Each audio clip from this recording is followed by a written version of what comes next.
If you ever wanted to talk about an iconic one-man army, then look no further than Judge Joseph Dredd. He is the main character in the 2000 AD series Judge Dredd, one figure among many who form the law enforcement of the future, known as the Judges.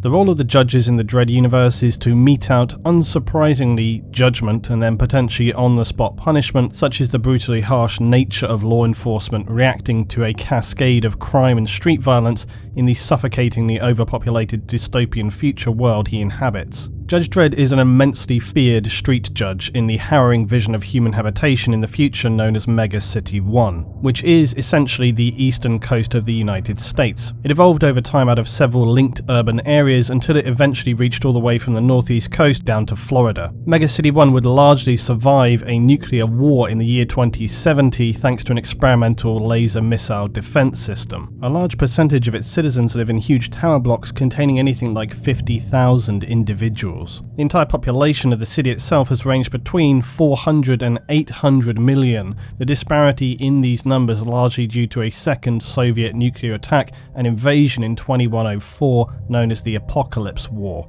Since the abolition of an American democratic government in 2070, Mega City 1 has been under the relatively dictatorial rule of the Justice Department, the ruler being the chief judge. The system of judges in Mega City 1 requires more than just one class of judge though. Dredd is classed as a street judge, the majority law enforcement officers in the city. But other judges include the side judges, techs, pilots, exorcists, riots, wallies, desks, holocausts, meds, and the SJS, which is the Special Justice Squad. The judges carry a lawgiver sidearm, a weapon capable of firing a variety of ammunition and containing security protections to prevent civilians from using them, including palm readers. Attempted use by a civilian will result in the weapon self-destructing, inflicting severe injury on the holder.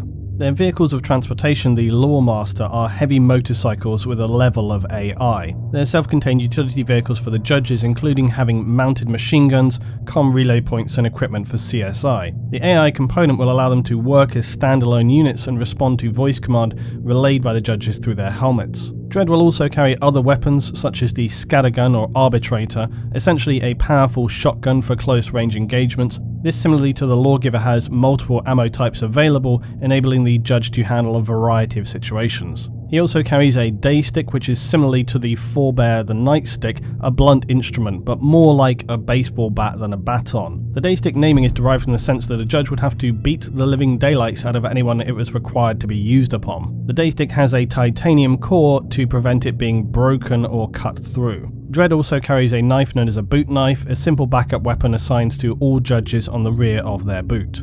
The iconic helmet obscures the facial identity of the judge, likely to give the wearer some sense of visual anonymity from their actual face. It also features protective lenses, respirators, and communication systems. Dredd and the other judges form a near-permanent presence on the streets of Mega City 1, sleeping for only 10 minutes at a time inside of special sleep machines that allow them to gain a normal period of rest in an inexplicably short time before returning out onto the streets. The judge system itself was founded in 2031 by the first chief judge of Mega City 1, Eustace Fargo. By 2070, after a rigged election and a president threatening all-out nuclear war with the world if they didn't comply with his erratic and egotistical demands, the then judges would attempt to dissuade him from such insane rhetoric, but to no success. This would lead to the Third World War, laying waste to much of the planet. The president had believed his nuclear defense system would protect much of the US, but only Mega City 1 on the east coast, Mega City 2 on the west, and Texas would survive, leaving the rest of the states a nuclear wasteland known as the Cursed Earth, a lawless desert inhabited by mutants and general undesirables. Subsequently, after the war, unsurprising protests towards the administration and the president led to disaster when security opened fire on the crowds, leading to an inevitable massacre. Judge Fargo, at this time having survived failed suicide attempts and cover-ups to protect the integrity of himself but also the judges at large, became the focus of the president, who wanted to expose him and in doing so destroy the judges and their reputation. This is where Joseph and Rico Dredd come in. Only being cadets at this time, they rescue Eustace Fargo. Chief Judge Goodman, who at this time realizes that in order to stop the president because impeachment proceedings were abysmally slow and ineffective, he decides that on advice from Fargo they would suspend Congress and usurp the United States government. The president for his crime was sentenced to 100 years in suspended animation and then to let future generations judge his final punishment. Chief Judge Goodman would now essentially become the dictator of what remained of the US. Fargo, though, had not intended for this overthrow of democracy to become a permanent thing and became deeply melancholic and would face further assassination attempts before being put back into suspended animation, before ultimately his body being stolen and then left unrecovered. 30 years past this time, President Booth's suspended animation unit would fail and he would be revived. Joseph Dredd, now a judge, would sentence him to life working in a farm in the wasteland of the Cursed Earth. Booth, though, would raise an army of mutants to attempt him to overthrow the judges. This would fail and Booth ultimately would be killed by his own minions. Booth had, though, managed to recover Fargo's lost cryogenic unit that had been on a ship that crashed over the Cursed Earth. Dredd would bring this back to Mega City 1, where Fargo would be revived. Fargo, without long to survive, would speak some final words to Dredd, saying that we created a monster. We're the monster. He would tell Dredd that the judges had gone far beyond what he intended and that they themselves had ultimately destroyed America. Laws imposed by the judges are extremely harsh, and also because of the dystopian nature of the future world, some laws imposed have no application in our current time. For example, in Mega City 1, possession of sugar is illegal.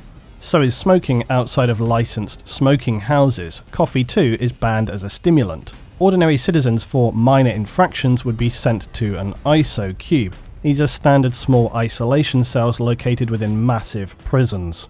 They contain a sleeping area, a hygiene facility, and that's about it. There's no time off for good behaviour, but you might receive additional time for bad behaviour. There's no fines or parole for criminal scum in Mega City 1. Only the judge who sentenced you can change your sentence. In terms of severity of sentence, the fairly minimal crime of, say, littering can warrant you an entire month in an ISO cube. This will also gift you a criminal record, making any future crimes likely to be judged with a more severe sentence. The death sentence that can be imposed by judges on the spot is not as common as many people might imagine, but often the perps will simply die resisting arrest, which is much more common. The reason many criminals often choose to fight to the death instead of accepting sentence is that many of their crimes are going to likely warrant a sentence of simply life imprisonment in an ISO cube, something that is not particularly appealing to many people as the chances of escape or any alteration of their term is going to be extremely minimal. Torture by judges is normally illegal, however it can be authorized by the chief judge, be it physical or psychological. It would likely only be authorized under fairly extreme circumstances though, like the city itself facing some major threat. The judges though, including Judge Dredd, are not exempt or above the law by any means. They're expected, if anything, to follow it more strictly and lead by example. Something that might earn an ordinary citizen a few months in an ISO cube would hit a judge for anything like decades of prison time, even hard labour off-world. Dredd himself is a clone using the DNA of Chief Judge Fargo in the year 2066, along with Joseph's brother Rico Dredd. This was a project known as the Janus Project, and this came about because candidates for the judge system were proving difficult to find and the crime situation in Mega City 1 rapidly increasing. So the idea was formed to instead create clones that would have advanced rates of maturation. The clones would have false memories imbued and sent straight to the Law Academy along with standard recruits. The name Dredd though was chosen not by Fargo or the justices but by the scientist who created them, Morton Judd, as a means to instill fear into citizens, which it did. While still cadets, both Joseph and Rico were both promoted to full judges in 2070 during the wars to assist restoring order to the chaotic streets. They would then be fast-tracked through the Law Academy, Rico coming first and Joseph second. But in that same year, Dredd would arrest Rico for murder and corruption. Rico would then ultimately be killed by his brother 20 years later in self-defense. Judge Dredd excelled as a law enforcement officer and rapidly ascended to the rank of a senior judge, even being offered to take the position of chief judge in 2101, but would decline this opportunity to instead continue serving the streets of Mega City 1. Thanks for watching this overview video today, guys. I hope you enjoyed. Whilst it's my plan to continue doing, of course, more 40k, I also would like to try and experiment and throw some other things in here, because if people enjoy the narration and storytelling, I'd be very happy to continue on. If there's an area of lore you'd like me to look at, be it an individual, an organization, even an object, throw that down below in the comments and I'll put it there for consideration. If you enjoyed this video, guys, please drop a like, because the more successful something is, the more likely it is I will continue to do it. Thanks for watching, and I will see you next time.